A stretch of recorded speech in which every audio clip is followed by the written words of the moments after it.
Hey guys, welcome back. Today we're going to sort out my lower steering column on my Disco 3 again. This is a 2005 Land Rover Discovery 3 with the 4.4 V8 petrol engine, and it's a left-hand drive one. So if you've got a TDV6 or if you have a right-hand drive one, then this might be slightly different for you. But I hope this video will help anyways. Okay, so it's time for me to do the lower steering column again. I feel like I've got play in this U-joint, and I've already replaced it. This U-joint had some play in it. And this was a bear mark unit that was only a year old when I had to replace it after the original one. And the one that's in there right now is a PTY replacement, which only lasted like a few days and then it started to get play.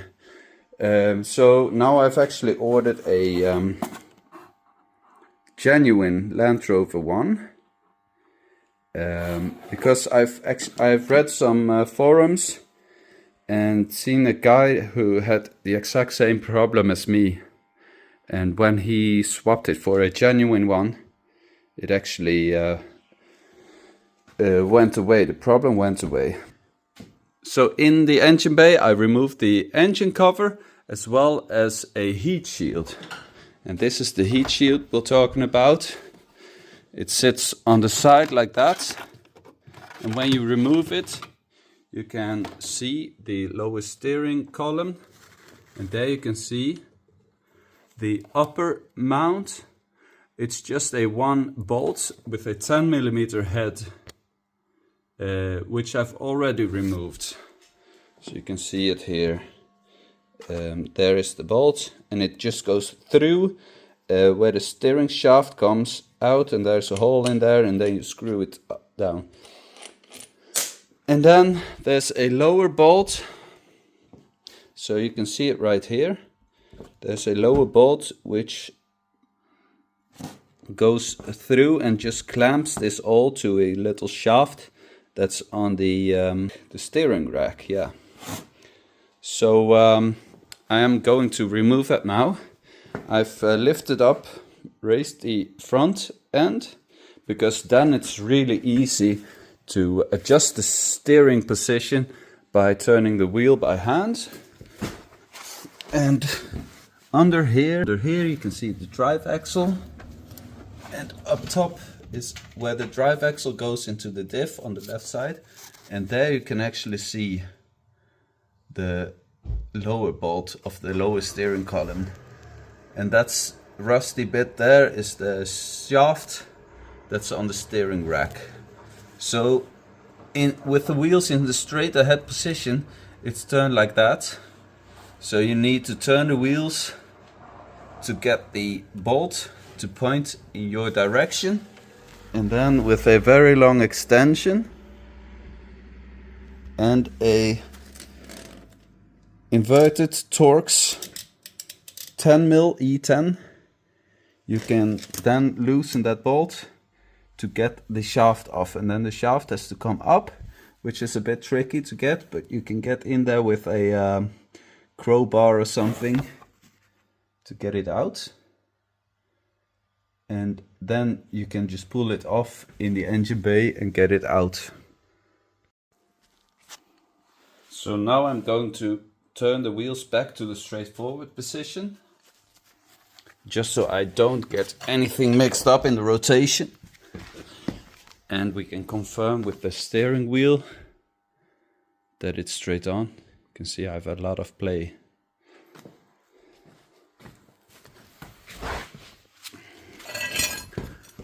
And then we take this pry bar and try and wiggle it up.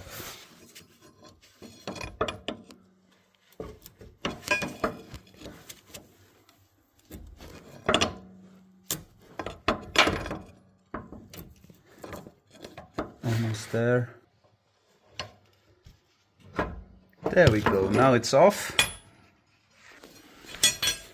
And then we go to the top of the engine bay.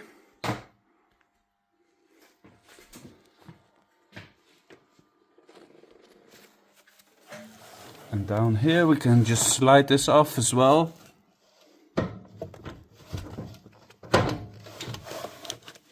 And then hopefully lift this out. I remember this was really tricky to get the shaft itself out. Because it's really, there's not a lot of room. I think we might have to get it out from the bottom. Let's see where we are. So I think I'm going to pull it out this way. And it helps if you collapse it as much as possible. And obviously I'm doing this with one hand, so to film it as well. Because it's always annoying when someone films something, it doesn't show the hard parts. But it's a struggle to get it out. Let's see if we can get to go up. I think it's got stuck down there somewhere. Okay. Just going to have to wiggle this loose. Let's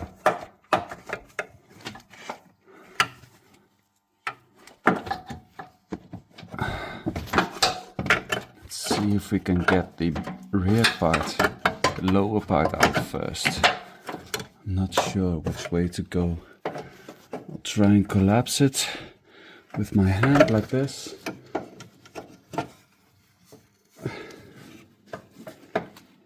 There we go. Let's see, now you can almost see the lower U-joint. There we go. Let's see if we can get it out this way. I don't know if you're actually supposed to have a... I think you're supposed to have a heat shield here. But I've lost it a few years ago. Let's see. Okay, this is not easy, doing it one-handed and trying to film it, but I'll just show you the struggles. So you don't think it's...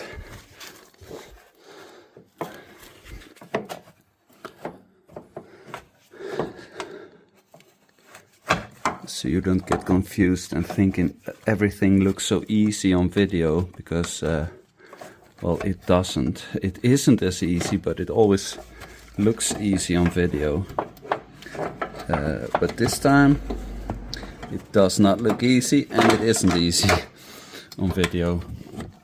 Let's see if I can get it out now. Well, and obviously if you're doing this yourself, then you won't have to film it and you only use one hand. Let's see. I don't know if we are going to put it in this way again, but yeah. There we go. That's that.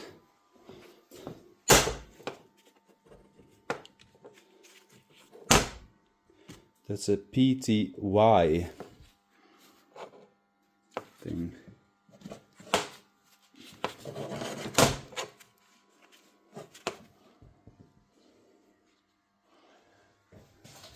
And here's the other one. Now this one is really floppy. Loose. This one, not too bad actually.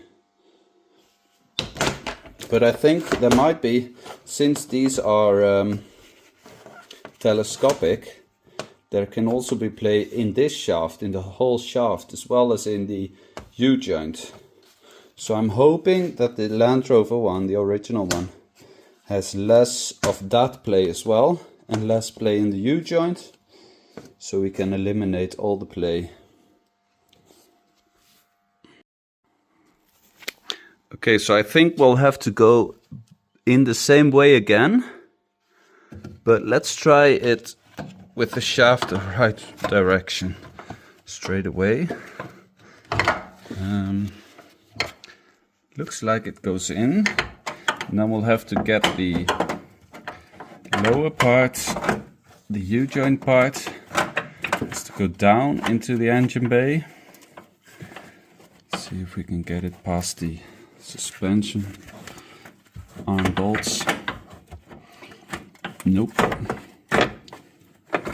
Okay, so we'll just lower it down a lot. And then we'll get the shaft to point upwards and like this, and hope it doesn't drop. There we go. And then under the car, as you can see, there is the shaft. And we need to somehow get that U-joint, the lower U-joint, on there.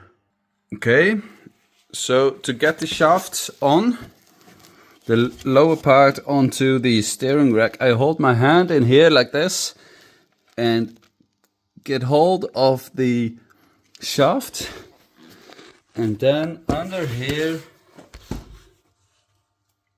I can try and see where it ends up, and luckily, let's see, you can only get it on one way. So if you get the steering back to the original orientation, the straight on, then you'll also can notice before you take this off in what direction it sits. Then you can get it on. Yes. And then I like to first do up this bolt so that it's tight on there. And then later on, you can extend this shaft and get it onto where the steering shaft comes out. Because if you start pulling on this, you risk pulling that off, and then it's hard work to get it on again.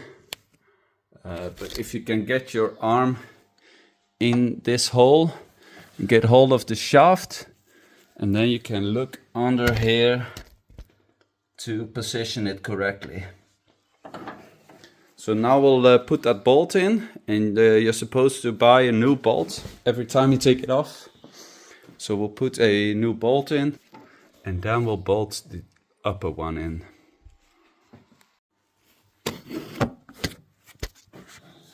Okay, there we go.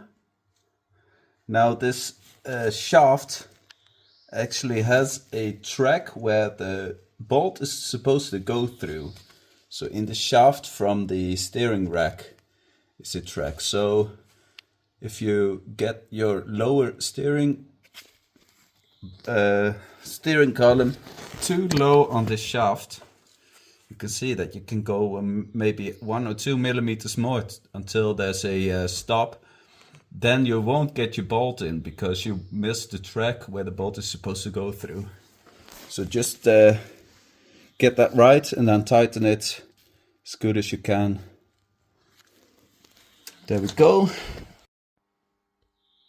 Now this is going to be really hard to film because it's really tight in there. So my hand will be blocking your view. But what I'm going to do is I'm going to reach for the lower steering column and try to extend it a little so it goes over that pin there, and then slide it on. And then it's time to put the bolt back in there as well, through that hole and through the hole on where the steering wheel rod comes out. And for this, I'm going to place the steering at the straight ahead angle again. That way we can get it on right, because we got the steering in the ahead, right, straight ahead position, as well as the wheel, the steering wheel. So now I've got the end in my hand, and I'll try to extend the column a little, and then you can barely see there, be in the shadow of course, that I'm trying to get this to line up. go. Now we'll slide it on.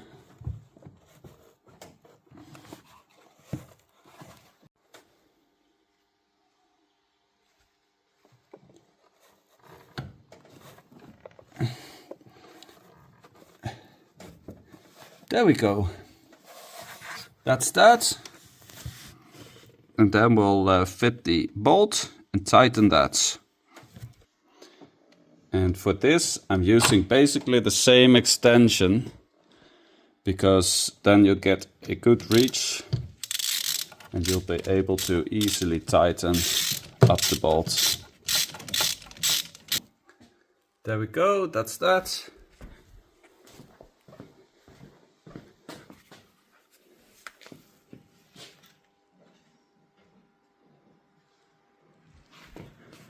And that feels a lot better already. So now it's just a matter of putting the heat shield back in, the engine cover, and then lowering down the vehicle. So thanks for watching. I hope this helped. If you got any questions, leave them down below. If you got any suggestions on what you want to see, then also leave them down below. And thank you for watching again.